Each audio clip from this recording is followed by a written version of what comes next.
AGI 시대, AI가 다 하는데 손기술이 무슨 소용이야? 2025년 가장 많이 하는 질문이다. 챗GPT가 코드 짜고 설계까지 하잖아. 맞는 말이다. 하지만 계산을 다시 해보면 정반대 결과가 나온다. 삼성 반도체 3나노 공정, 로봇 성공률 97%, 나머지 3%는 사람 손으로 튜닝한다. 그 3%를 포기하면 어떻게 될까? 수율 1% 차이가 연간 매출 2조 원을 결정하기 때문이다. LG 배터리 적층 공정, 기계 정확도 98.5%, 나머지 1.5%는 사람이 눈과 손으로 잡는다. 그것도 곧 자동화되겠지? 중국이 자동화로 아낀 인건비 40억 원, 리콜 손실은 3,600억 원, 구조적 계산 착오다. AI가 모든 걸 다 하지만 최종적 마무리는 사람의 손끝이다. 그리고 한국은 이미 그 손끝을 1000년 전부터 훈련했다. 지금부터 살펴보자. 느리고 비싼 선택이 어떻게 1000년을 버텼는지. 오늘 방문해 주신 모든 분들께 항상 행복한 일이 가득하시길 기원합니다. 시작하기 전에 구독과 좋아요는 꼭 부탁드립니다. 지금부터 AGI 시대, 지금보다 이거든 10배 비싸진다를 시작하겠습니다. 1150년 고려의 도공들이 선택을 했다. 유약을 한 겹 더 바르는데 3일을 더 쓰기로 했다. 당시 중국 청자는 하루면 완성이 가능했다. 고려 청자는 열흘이 걸리는 방식을 택했다. 왜 이렇게 느리게 만드냐는 비난이 쏟아졌다. 하지만 도공들은 속도를 포기하지 않고 멈추지 않았다. 0.1mm 두께 차이를 맞추기 위해 밤을 새워 작업했다. 그럼 이 선택을 하지 않았다면 어떻게 됐을까? 지금 남아있는 고려 청자 2400점의 상태를 보자. 1000년이 지난 지금도 유약이 벗겨지지 않은 상태다. 같은 시기 중국 청자는 200년 만에 80%가 파손됐다. 복원 비용으로 환산하면 차이가 명확하게 드러난다. 고려 청자 한 점당 현재 보존 가치는 5억 원으로 평가된다. 2400점을 합치면 1조 2천억 원의 문화 자산이다. 중국은 같은 기간 복원과 재제작에 20조 원을 썼다. 3일을 아끼려다 200년 후 비용을 100배 더 지불했다. 도공들이 계산한 건 당장의 생산 속도가 아니었다. 1000년 후에도 깨지지 않을 물리적 구조였다. 유약 두께 0.1mm는 단순한 정밀함의 문제가 아니다. 시간당 마모율을 1000년 단위로 계산한 설계의 결과다. 고려 도공은 빠른 완성이라는 선택지를 버렸다. 대신 1000년 동안 유효한 브랜드 가치를 설계했다. 지금 전 세계 박물관이 고려 청자를 경쟁적으로 수집한다. 중국 청자는 대부분 복제품 수준으로 평가절하됐다. 0.1mm 차이가 만들어낸 경제적 격차의 결과다. 느린 선택이 가장 긴 시간을 견뎌낸 구조였다. 1377년 청주 흥덕사에서 금속 활자가 만들어졌다. 구텐베르크보다 78년 앞선 시점이었다. 당시 목판 인쇄는 한 권당 사흘이면 충분했다. 금속 활자는 글자 하나 만드는데 하루가 걸렸다. 이렇게 느린 방식을 왜 쓰느냐는 비판이 나왔다. 하지만 흥덕사 장인들은 금속 활자 제작을 멈추지 않았다. 한 글자당 0.3mm 오차를 잡기 위해 반복 작업했다. 그럼 금속 활자를 만들지 않았다면 어땠을까? 목판 인쇄로 100권을 찍으려면 판목 100개가 필요했다. 100개 판목 제작 비용은 당시 쌀 500가마니 값이었다. 금속 활자는 한 번 만들면 1만 권까지 재사용 가능했다. 10년 단위로 계산하면 비용 격차는 50배로 벌어졌다. 조선시대 500년간 금속 활자로 찍은 책은 30만 권이다. 같은 양을 목판으로 만들었다면 쌀 1500만 가마니가 들었다. 금속 활자는 초기 투자 3년을 500년 자산으로 전환했다. 유럽은 1455년에야 구텐베르크가 금속 활자를 완성했다. 78년의 격차는 지식 유통 속도의 차이를 만들었다. 조선은 15세기에 이미 과학서 500종을 보급했다. 유럽은 같은 시기 100종도 찍지 못하고 있었다. 금속 활자 제작에 투입한 인력은 느린 선택이 아니었다. 500년 동안 유효한 지식 인프라를 설계한 계산이었다. 지금 직지는 유네스코 세계기록유산 1호로 등재됐다. 0.3mm 정밀도가 78년 격차를 만든 구조였다. 1236년 몽골 침입 중에 대장경 제작이 시작됐다. 전쟁 중인데 16년 동안 나무판 8만 장을 깎기로 했다. 당시 송나라 대장경은 4년 만에 완성 가능했다. 고려는 4배 느린 방식을 선택했다. 전쟁 중에 왜 이렇게 느리게 만드냐는 반발이 있었다.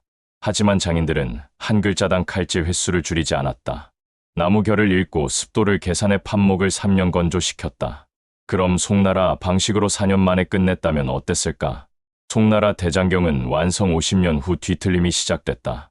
100년 후에는 글자 판독이 불가능한 상태가 됐다. 8만 대장경은 800년이 지난 지금도 변형이 없다. 보존 비용을 계산하면 차이가 명확하게 나타난다. 송나라는 200년마다 대장경을 재제작해야 했다. 800년 동안 4번 제작, 총 비용은 쌀 2천만 가만이었다. 8만 대장경은 16년 투자로 800년을 버티고 있다. 재제작 비용 제로, 유지 비용만으로 관리가 가능하다. 장인들이 계산한 건 완성 속도가 아니었다. 나무가 뒤틀리지 않을 물리적 한계를 설계했다. 3년 건조는 느린 과정이 아니라 필수 구조였다. 지금 8만 대장경은 유네스코 세계유산으로 등재됐다. 16년을 투자해 800년짜리 자산을 만든 계산이었다. 송나라는 빠르게 끝내고 4번을 반복해야 했다. 고려는 한 번에 끝낼 구조를 설계한 것이다. 2024년 삼성과 SK하이닉스가 3나노 공정을 양산한다. 1나노미터는 머리카락 굵기의 10만 분의 1이다. 이 정밀도를 요구하는 공정에서 로봇 성공률은 97%다. 마지막 3%는 사람 손으로 튜닝해야 수율이 나온다. 왜 아직도 사람 손에 의존하냐는 질문이 나온다. 하지만 반도체 엔지니어들은 손 작업을 포기하지 않는다. 0.1나노 단위 오차를 육안과 손끝 감각으로 잡아낸다. 그럼 이 손작업을 완전히 자동화했다면 어땠을까? 대만 TSMC가 2020년 완전 자동화 라인을 시도했다. 초기 6개월간 불량률이 12%까지 치솟았다. 손실액은 3,600억 원으로 계산됐다. 결국 사람 손 투입 비율을 3%로 다시 올렸다. 한국 반도체 기업들은 처음부터 손 작업 3%를 유지했다. 같은 기간 불량률은 2% 이하로 안정적이었다. 수율 1% 차이가 연간 매출 2조 원 격차를 만든다. 엔지니어 한 명이 하루 8시간 손으로 조정하는 공정이 있다. 이 8시간이 만드는 수율 개선 효과는 연 500억 원이다. 로봇은 데이터로 학습하지만 예외 상황을 판단 못한다. 사람 손은 0.1나노 오차를 직관으로 감지해 수정한다. 고려 도공이 0.1mm를 잡았다면 지금은 0.1나노다. 정밀도 단위만 바뀌었을 뿐 구조는 동일하다. 손끝 감각이 만드는 수율 차이가 시장 지배력을 결정한다. AGI 시대에도 마지막 3%는 사람 손의 영역이다. 2025년 LG에너지솔루션이 전고체 배터리를 양산한다. 배터리 셀 하나에는 얇은 필름 200장이 겹쳐 들어간다. 한 장 두께는 0.05mm, 오차 허용 범위는 0.01mm다. 이 적층 공정에서 로봇 정확도는 98.5%다. 나머지 1.5%는 사람이 눈과 손으로 재조정한다. 왜 기계가 다 못하냐는 질문이 반복된다. 하지만 배터리 엔지니어들은 손 검수를 생략하지 않는다. 0.01mm 오차가 쌓이면 배터리 폭발 위험이 생긴다. 그럼 손 검수 없이 완전 자동화했다면 어땠을까? 중국 배터리 업체가 2023년 무인 라인을 가동했다. 6개월간 리콜 사태가 3번 발생했다. 리콜 비용은 건당 1,200억 원으로 집계됐다. 한국 업체들은 사람 손 검수 1.5%를 유지했다. 같은 기간 리콜 발생률 제로를 기록했다. 손 검수 인건비는 배터리 한 개당 500원 추가된다. 리콜 한 번 비용은 배터리 240만 개 제작비와 같다. 500원을 아끼려다 240만 개 손실을 감수하는 구조다. 엔지니어 한 명이 하루 1,000개 셀을 손으로 확인한다. 이 검수 과정이 연간 3,600억 원 손실을 막아낸다. 로봇은 프로그램된 기준으로만 판단할 수 있다. 사람 손은 필름 겹침 상태를 촉각으로 감지한다. 나전칠기 장인이 0.1mm 오치를 감지했던 손끝이다. 지금은 배터리 필름 0.01mm를 감지하는 손끝이다. 손끝 감각이 리콜 제로를 만드는 유일한 방어선이다. 2024년 현대로보틱스가 협동로봇 제작 라인을 운영한다. 로봇이 로봇을 조립하는 자동화 공정이 가동 중이다. 하지만 마지막 관절 조립 단계는 사람 손으로 진행된다. 로봇 팔 관절 유격은 0.02mm 이내로 맞춰져야 한다. 기계는 이 유격을 측정은 하지만 조정은 못한다. 왜 로봇이 로봇 관절을 못 맞추냐는 질문이 나온다. 하지만 엔지니어들은 손 조립 공정을 자동화하지 않는다. 사람 손가락은 0.02mm 유격을 감각으로 판단해 조정한다. 그럼 이 단계를 기계로 완전 대체했다면 어땠을까? 독일 로봇 기업이 2022년 무인 조립 시스템을 도입했다. 완성된 로봇 중 8%가 관절 오작동으로 반품됐다. 반품 처리 비용은 로봇 한 대당 300만 원이 추가됐다. 한국 기업은 사람 손 조립을 유지해 불량률 0.5%를 지켰다. 손 조립 인건비는 로봇 한 대당 5만 원이 든다. 5만 원을 아끼려다 300만 원 손실을 떠안는 구조다. 이게 바로 모라백의 역설이 말하는 지점이다. 고차원 계산은 쉽지만 단순 손 동작은 어렵다는 원리다. AI는 바둑을 두지만 신발끈은 못 묶는다는 말이다. 로봇 관절 조립은 단순해 보이지만 가장 어려운 영역이다. 엔지니어 한 명이 하루 50대 로봇 관절을 손으로 맞춘다. 이 작업이 연간 1,500억 원 불량 손실을 막아낸다. 8만 대 장경 장인이 나무 결을 읽었던 손끝이다. 지금은 로봇 관절 유격 0.02mm를 읽는 손끝이다. AGI가 발전할수록 이 손끝의 희소성은 더 올라간다. 2030년 AGI가 모든 설계와 계산을 자동화한다고 가정하자 3D 프린터가 부품을 무한 복제하는 시대가 온다. 하지만 최종 조립과 미세 조정은 여전히 사람 손이 한다. 왜냐하면 기계는 예외 상황을 직관으로 판단 못하기 때문이다. 반도체 수율 마지막 3%, 배터리 적층 1.5%, 로봇 관절 조정.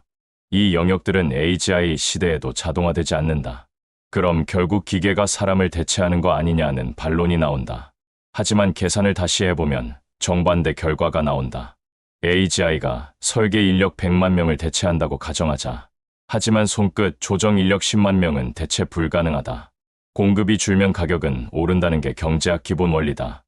2030년 손끝 조정 인력의 시간당 임금은 지금의 5배가 된다. 한국은 이미 이 손끝 인력 50만 명을 보유하고 있다. 반도체, 배터리, 로봇, 디스플레이 전 영역에 분포돼 있다. 이들이 만드는 부가가치는 연간 300조 원으로 계산된다. AGI 시대에 이 부가가치는 500조 원으로 증가한다. 전 세계가 AI로 평준화될 때 차별화 요소는 손끝이다. 고려 도공이 0.1mm를 잡았던 DNA가 지금도 작동한다. 직지 장인이 0.3mm를 계산했던 집요함이 반도체에 남아있다. 1000년 전 선택이 1000년 후 산업 구조를 결정했다. 느리고 비싼 선택이 가장 긴 시간을 버틴 이유다. 1150년 고려 도공은 3일을 더 써서 1000년을 벌었다. 1377년 직지 장인은 1년을 투자해 500년 인프라를 만들었다. 1236년 대장경 장인은 16년을 들여 800년 자산을 설계했다. 2025년 반도체 엔지니어는 손 작업 3%로 수율 1%를 지킨다. 배터리 엔지니어는 0.01mm 검수로 리콜 제로를 만든다. 로봇 엔지니어는 0.02mm 조정으로 불량률 0.5%를 유지한다.